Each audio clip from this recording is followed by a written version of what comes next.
Since I did Robocop 2 last week, I figured it'd be fitting to do Robocop 1 in 1987. Ooh, stop that. Stop that, Red. I'm in the middle of a show. You got to move that, man. That's going to be distracting. Getting all excited. Stop that. And so I watched Robocop 1, and it's always fun trying to like pick one picture for a show, for a talk about a movie. And so I figured this is the best one. Because I'm not going to go over the plot of the original Robocop. Hopefully you've seen it. Hopefully you know how excellent it is as a movie. Even though I was criticizing the effects in the 1990 Robocop 2. But in comparison to 87 Robocop, they are like works of art in comparison. And so that kind of has a bearing on the star rating when it comes to this movie. But by and large, by far, the greatest thing about Robocop, the first movie, are the villains. Every single good action movie, especially, even if it's sci-fi action, needs good villains. And Clarence Boddicker, played by everyone's favorite 70s show dad.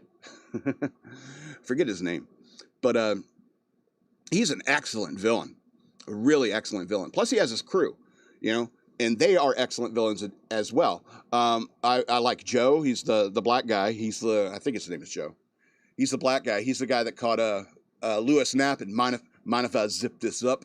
And Lewis takes her eyes off because she's like, yeah, maybe I'll burn the coal. She looks down, and he gets a drop on her and knocks her out, and then Murphy gets killed. You know what I'm saying? So, good villain, even though he dies first. The black guy dies first. And he got it like the second easiest of all of them, even though he died first. He was just shot. All right? He was a good villain. Also, there's Emil. He's the guy that's like was filling up the motorcycle. He was like, what are you, a college boy? I really get shot, that guy. And one of the scenes with Emil that I like the most is he's sitting there like watching TV outside of a TV store, drinking a bottle of Jack Daniels, and he's just watching the TV. There's no volume, but there's a riot going on down the street, and so like alarms start going off, people are screaming, glasses breaking, and finally gets frustrated, comes up and breaks the window of the TV store, and turns up the volume so he can finally hear it. I'd buy that for $1,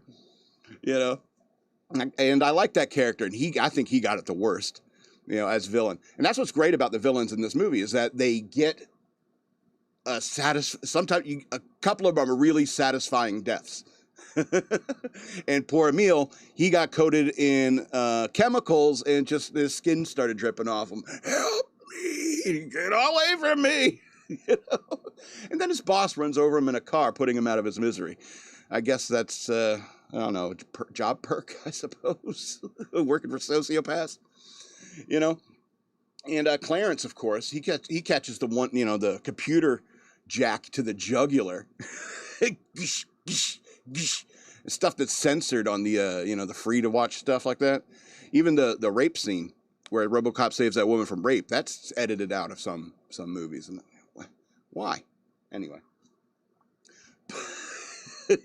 Very satisfying deaths. And then you got like the corporate guys. What was there's Dick Jones, obviously. I had to pull this up for a reason. And what was his name? Clarence Dick Jones. Bob Morton. Now, Bob Morton wasn't exactly a villain. He was just a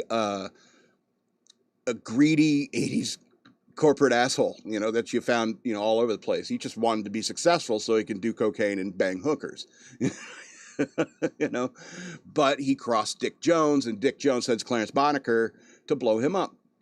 Did he deserve that? I don't know. Bob Morton may not have been a very good person, but he crossed a more evil person, like Dick Jones.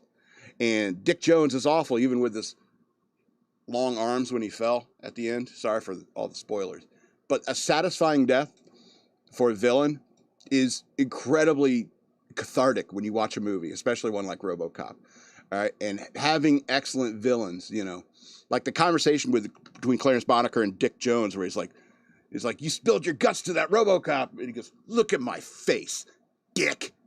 He was trying to kill me. It's very genuine, in terms of how evil people would talk to each other and like how they'd make deals.